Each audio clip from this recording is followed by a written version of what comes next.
ఈరోజు మనం chicken curry సింపుల్గా ఈజీగా ఎలా ప్రిపేర్ చేసుకోవాలో చూసేద్దామండి. ముందుగా స్టవ్ ఆన్ చేసి పాన్ పెట్టి ఆయిల్ పోయండి. ఆయిల్ హీట్ అయిన తర్వాత పచ్చిమిర్చి, ఆనియన్స్ వేయండి. చికెన్ కర్రీలోకి ఆనియన్స్ ఎప్పుడైనా బ్రౌన్ కలర్ వచ్చేంత వరకు ఫ్రై చేస్తే కర్రీ చాలా టేస్టీగా ఉంటుంది.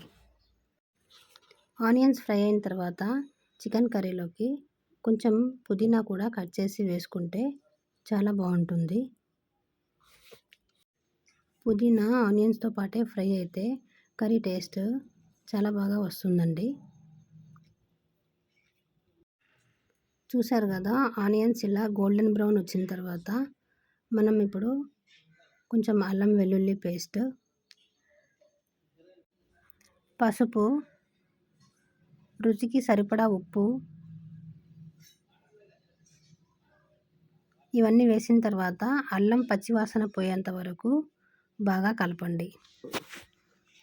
అల్లం పచ్చివాసన పోయిన తర్వాత మనం కడిగి పెట్టుకున్న చికెన్ని ప్యాన్లోకి వేసుకోవాలి.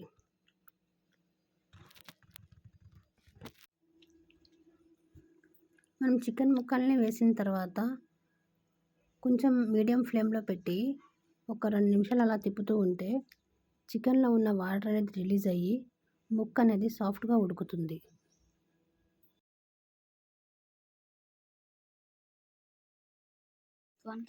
చికెన్ మొత్తం ఒకసారి కలిపిన తర్వాత పైన మూత కప్పేసి ఒక 5 నిమిషాలు ఉడకనివ్వండి. మసాలా కోసం స్టవ్ మీద ఇంకో ప్యాన్ పెట్టి దాల్చిన చెక్క, లవంగాలు, ఇలాచి, జాపత్రి, అనాస పువ్వు, జీలకర్ర ఇవన్నీ డ్రై రోస్ట్ చేయండి. మనం రెడీ చేసి పెట్టుకున్న మసాలా దినుసుల్ని మెత్తగా నూరి పక్కన పెట్టుకోవాలి. ఇప్పుడు ఒకసారి కర్రీ ఓపెన్ చేసి చూద్దామండి ఎక్కడ ఎంతవరకు ఉడికిందో.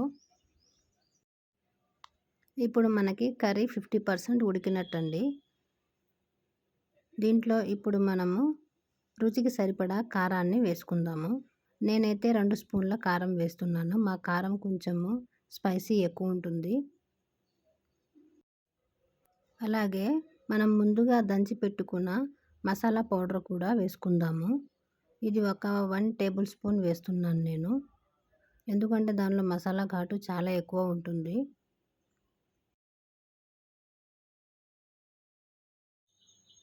ఇప్పుడు కొంచెం చింతపండు గుజ్జు కూడా వేస్తున్నానండి, 1 టీ స్పూను.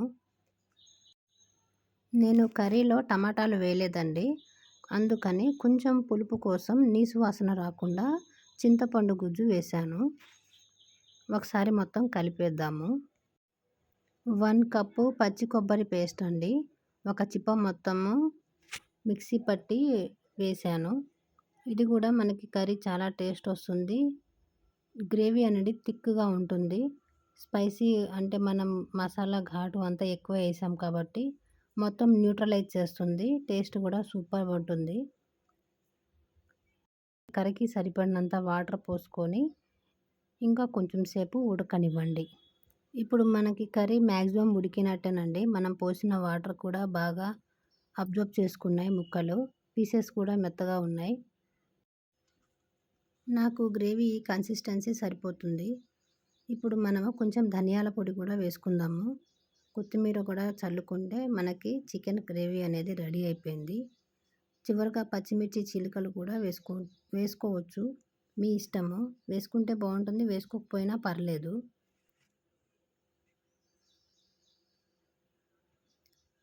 చూసారు కదా ఫ్రెండ్స్, చికెన్ కర్రీ అయితే రెడీ. ఇప్పుడు నేను బౌల్లోకి సర్వ్ చేస్తున్నాను.